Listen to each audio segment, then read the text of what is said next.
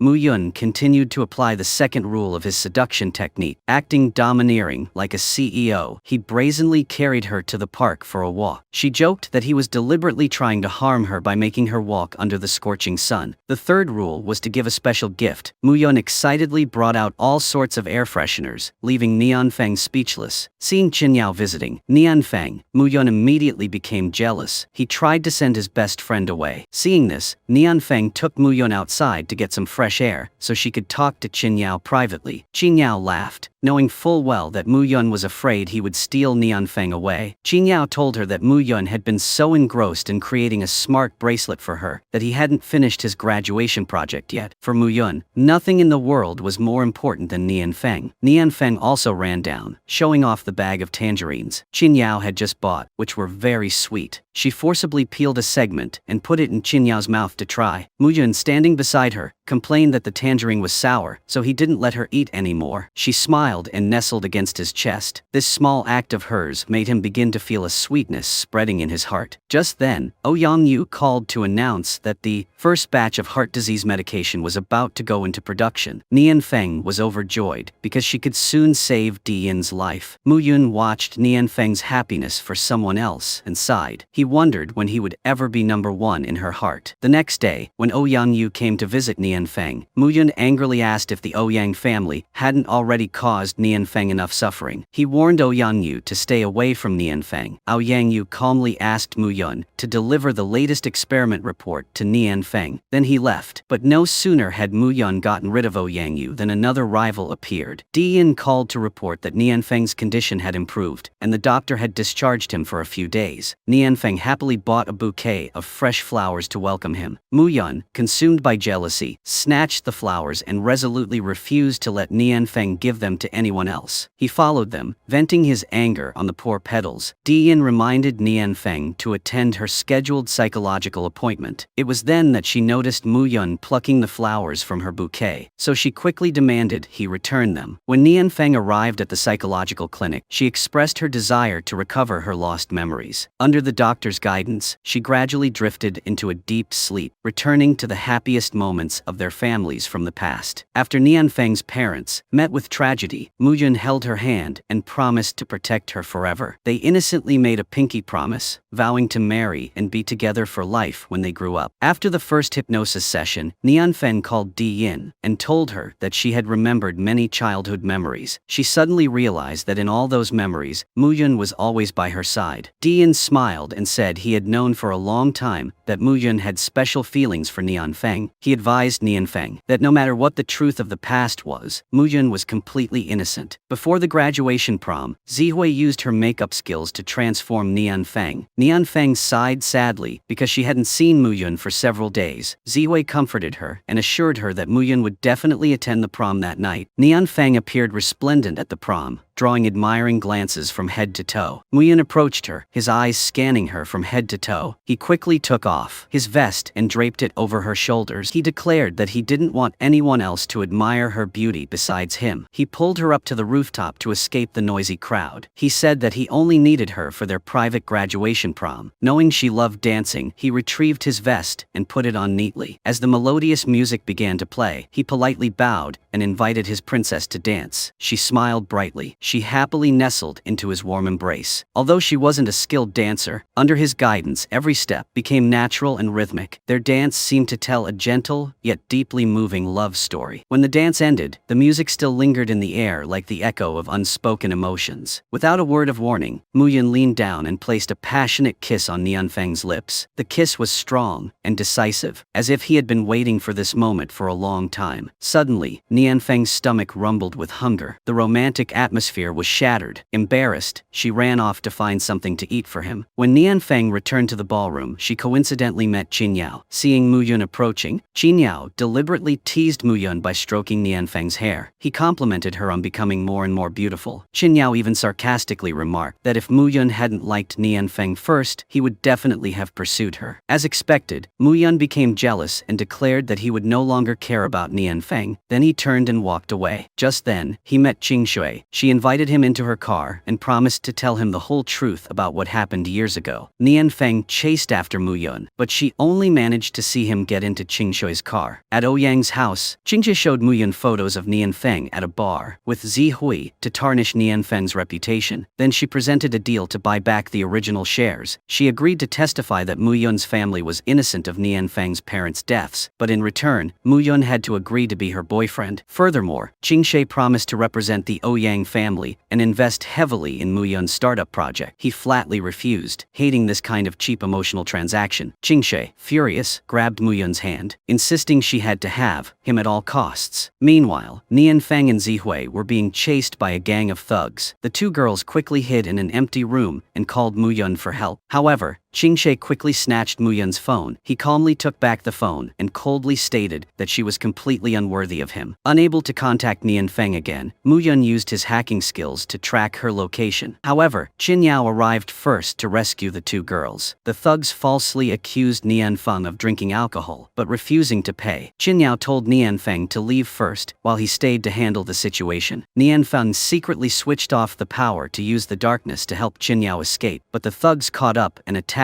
Qin Yao. Just as things were getting dangerous, Mu Yun appeared. He rushed to help his best friend. Nianfeng quickly called security. That's why the thugs fled in fear. Mu Yun, still breathless, praised Nianfeng for becoming increasingly capable. She was so brave to even dare to go to a bar. Nianfeng retorted that if he dared to ride in Qing Shui's car, why couldn't she? Mu Yun angrily asked Nianfeng if she cared about his feelings for being so intimate with Qin Yao. In his anger, he declared that from now on, he wouldn't care about her affairs anymore. Mu Yun Yun sulkily pulled Qin Yao's hand and walked straight out of Mu Yun's sight. When Qin Yao got home, he called Mu Yun and explained everything. Qin Yao confessed that he only intended to create a small misunderstanding to encourage Nian Feng to actively pursue Mu Yun. Unexpectedly, Mu Yun foolishly got into Qing She's car, causing things to go too far. Mu Yun only realized his mistake after hearing it. He believed Qin Yao's explanation, but he was still very upset by Nian Feng's attitude. Qin Yao heard that many large companies were rolling out the red carpet to recruit Mu Yun, so he advised Mu Yun not to focus solely on starting his own business and miss out on other good opportunities. Mu Yun also started working for a technology corporation. However, his creative ideas were constantly rejected by his superiors, who said that young people these days only idealize everything. Discouraged, Mu Yun went outside and sat alone, eating his meager meal. His eyes stared at the old photograph, and he imagined himself eating a meal cooked by Nian Feng's own hands. Just then, the director of Shanghai Technology Company called Mu Yun. They expressed particular interest in Mu Yun's project and wanted to meet him in person to discuss it. Mu Yun met with Li Nan, the director of Shanghai Technology. Mu Yun presented a detailed plan for developing a smart home robot. He emphasized that this product, in addition to improving the quality of life, could also become a confidant for people. Li Nan seemed very interested in such a humane product. However, everything went too smoothly, making Mu Yun suspicious. He cautiously asked Qin Yao, a legal expert, to accompany him to the next round of negotiations. Qin Yao carefully reviewed the contract but found nothing unusual. Even all the terms in the contract seemed to favor Mu Yun. However, when they investigated Li Nan's background further, the truth was revealed. He was Qing She's maternal uncle. When Mu Yun went to see Li Nan to clarify things, he coincidentally met Qing She, who was also there. Li Nan praised Mu Yun's talent without reservation, even hinting that Mu Yun would be a good fit to be part of the Ouyang family. Mu Yun bluntly refused the cooperation if it meant accepting a commercial marriage. Qing She, standing beside him, reminded Mu Yun that only the potential of Shanghai Technology was sufficient to realize his ambitious project. But Mu Yun remained resolute in his refusal, as he had no interest in Qing She whatsoever. Due to prolonged stress, Mu Yun's stomach aches relapsed. When he returned home, he lay tiredly on the sofa, scrolling through WeChat. He saw images of Nian Feng happily interning at the hospital to treat Di Yin. However, reality was not so smooth. After witnessing a patient die on the operating table for the first time, Nian Feng seemed completely devastated. She painfully recalled the moment she lost her parents years ago. Her trauma deepened. The next day, when Nian Feng met Qin Yao, she inquired about Mu Yun. Qin Yao said that Mu Yun still hadn't found a suitable investor. The last time Shanghai Company proactively offered to cooperate, Mu Yun had firmly refused because the company's owner was Qing She's uncle. Knowing they had ulterior motives, Qin Yao estimated that this refusal had cost Mu Yun several hundred million yuan. Upon hearing this, praised Mu Yun for his willingness to sacrifice his own interests for someone. Qin Yao felt sorry for Mu Yun's hardship and the recurrence of his stomach problems, so she inadvertently mentioned that Mu Yun was currently seeing a gastroenterologist. Nian Feng pretended not to care, but she quickly rushed to the hospital. She questioned the doctor thoroughly about Mu Yun's condition. When Nian Feng arrived at Mu Yun's house, she domineeringly made him lie still on the sofa, waiting for dinner. While cooking, she scolded him, saying he was quite capable. He'd only been starting his business for a few days, yet he'd already worn himself out like this. He criticized her harshly, but deep down he thoroughly enjoyed her thoughtful care. During dinner, she sadly confided in him about how she couldn't save a traffic accident victim the previous night. Mu Yun understood Nian Feng's pain, so he gently pulled her into his arms, offering her a strong shoulder to lean on. He promised her that he would eat properly from now on, and wouldn't get angry or throw tantrums that would make her worry. Under Qing She's subtle pressure, Mu Yun was repeatedly rejected by major technology companies for recruitment or collaboration. After Qin Yao learned about it, he secretly gave Mu Yun's startup project to Nian Feng. She quietly helped Mu Yun submit the plan to dozens of different companies. Then, she coincidentally discovered a student startup support fund at her school. She took her proposal to her supervising professor and asked him to write a letter of recommendation. The professor happily agreed immediately, as he highly appreciated Mu Yun's innovative idea. A few days later, Mu Yun received a call from the Mingshan University Startup Fund Committee. They informed him that his funding request had been approved and scheduled him to come to the school to complete the procedures. Upon hearing the news that Mu Yun had received funding, Qin Yao excitedly invited Nian Feng to a fancy restaurant, intending to drain his wallet. Nian Feng agreed to celebrate, but she removed all the high-end beef and expensive seafood dishes from the menu, wanting to save money money for Mu Yun. Qin Yao was displeased and complained to Mu Yun, but Mu Yun, of course, readily followed Nian Feng's instructions. After Mu Yun completed the funding application, he invited everyone to his house to celebrate. He volunteered to help her cook, but he was so clumsy that he didn't even know how to peel cabbage properly. After tasting the delicious food, Zihui declared that he wanted to marry Nian Feng. Mu, hearing this, became jealous of even his own daughter and immediately kicked Zihui out of his house. Hearing Mu Yun meekly report that he had taken his medicine, Nian Feng smiled contentedly. She praised him profusely. The atmosphere at the dinner table became so sweet that the two of them casually and affectionately fed each other food, completely ignoring their two guests sitting opposite them. At the end of the meal, Mu Yun insisted that Nian Feng not wash the dishes. At first, Nian Feng thought it would be impolite to let Qin Yao and Zihui do the work since they were guests. However, after hearing Mu Yun's reasoning that they had worked hard cooking, letting their two friends wash the dishes was a fair division of labor. Nian Feng thought it made sense and readily agreed. Afterwards, the group watched a horror movie. Because Nian Feng was so terrified by the gruesome scenes, she clung tightly to Mu Yun, refusing to let go. Qin Yao and Zihui could only huddle under their pillows, resigned to being spectators of this public display of affection. Fortunately, the doorbell rang at the right moment, a savior escaping the awkward atmosphere. It turned out to be Lin Di, who had come to see Zihui. Knowing everyone was celebrating, he excitedly boasted about quickly buying tickets to a grand concert to join the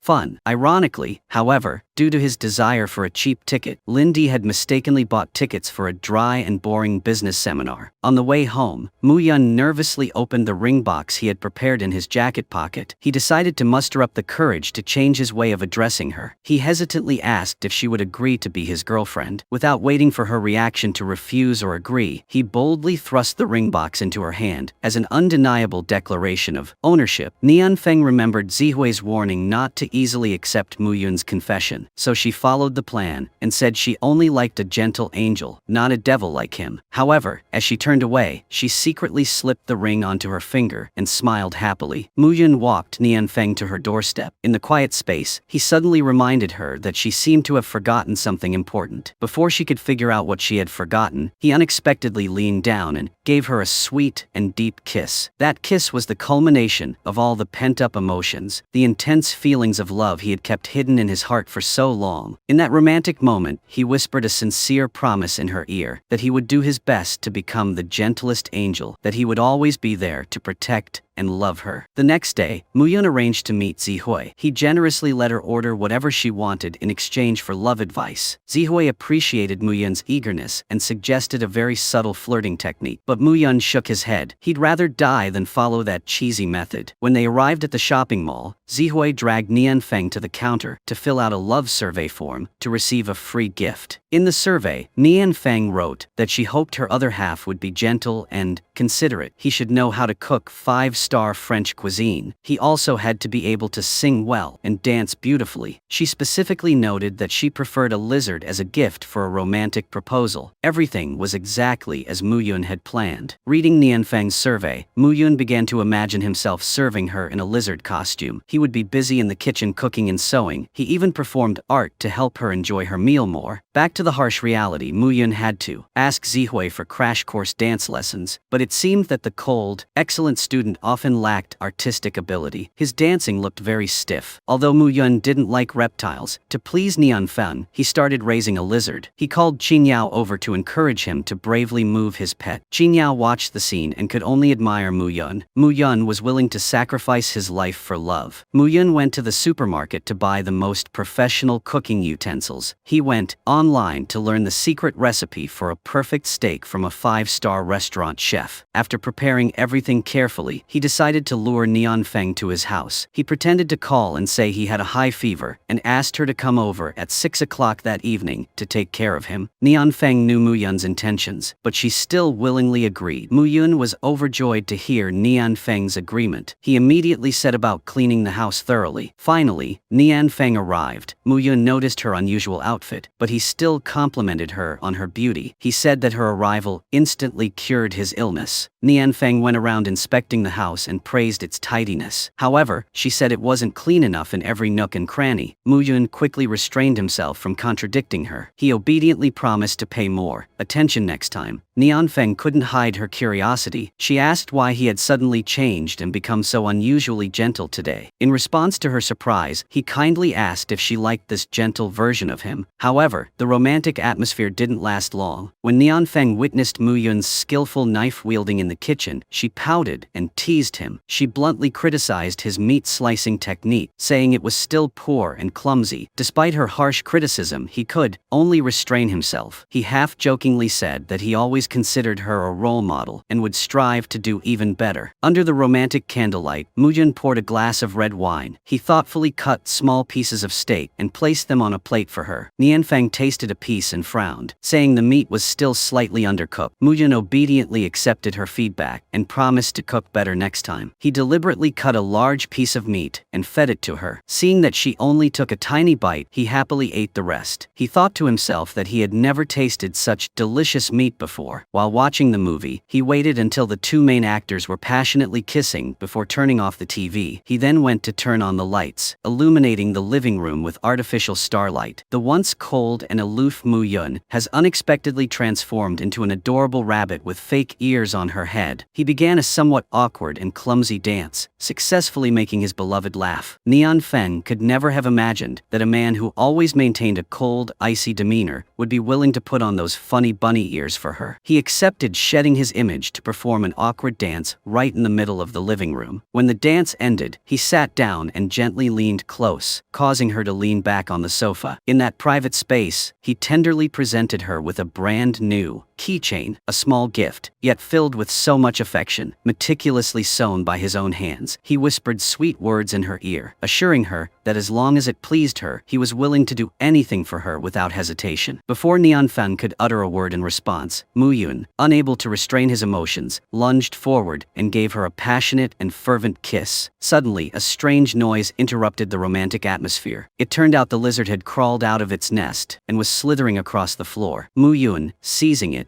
excitedly presented it to Nianfeng as a surprise gift. Unexpectedly, she turned pale with fright and screamed. Nianfeng confessed that she had only scribbled nonsense on the survey to tease him. However, she added that she really liked everything he had prepared for her that day. Just then, the hospital called, summoning Nianfeng urgently. She rushed off, forgetting her handbag. Mu Yun checked her bag and found a dirty dress, immediately guessing that she must have encountered some unfortunate incident, which was why she had changed into that strange outfit earlier. When Nianfeng arrived at the hospital, she once again had to face the heartbreaking death of a patient. Coincidentally, she met Ouyang there. She sadly confided that she had initially studied medicine, only to find a cure for Yin. She had never imagined that besides honing her professional knowledge, a doctor also had to learn to face the cruel reality of life and death every day. Ouyang comforted Nianfeng, telling her not to put too much pressure on herself. Just then, Mu Yun arrived. Nianfeng immediately left Ouyang and ran to hug him. He gently patted her and reassured her that he was there for her. He took out a thermos of hot porridge he had just bought. He jokingly urged her to try the food from the restaurant she had chosen. This concern moved Nianfeng deeply. She burst into tears and choked out that she felt lost. She didn't know how to continue facing the current pressure of her work. Faced with her vulnerability, he firmly asserted that she had done very well. He advised her to just take some more time to calm down. She should understand what she truly desired. He also made a firm commitment that no matter what choice she made, he would always be there to support and accompany her. Nianfeng sat working in the pastry shop and tasted the cream. She guessed the owner had whipped the cream a little too much. Mu Yun curiously asked her to let him taste it, but he found it quite delicious. She then advised him to get his taste buds checked and then focused on playing her game again. She said that the farming game she was playing was actually a simulation of the business data of a food store. It also helped her to make quite accurate development plans. She confessed her dream of opening her own pastry shop. Mu Yun immediately objected, saying that Nianfeng could only bake for him. She smiled shyly and leaned her head on his shoulder affectionately. After careful preparation, she finally opened her own pastry shop. She hired Mu Yun as a quality control inspector and waitress for the store. The two arrived back at the guest house, but Nianfeng didn't want to leave Muyun and all. She was just waiting for him to say something, to keep her. She proactively turned around and gave him a loud kiss on the cheek. Muyun remembered that Nian Feng had eaten a bit too much cake that night, so he suggested they walk 2 more laps around the park to burn off the calories. On opening day, the bakery was bustling with customers. Because they hadn't hired any permanent staff yet, Nian Feng had to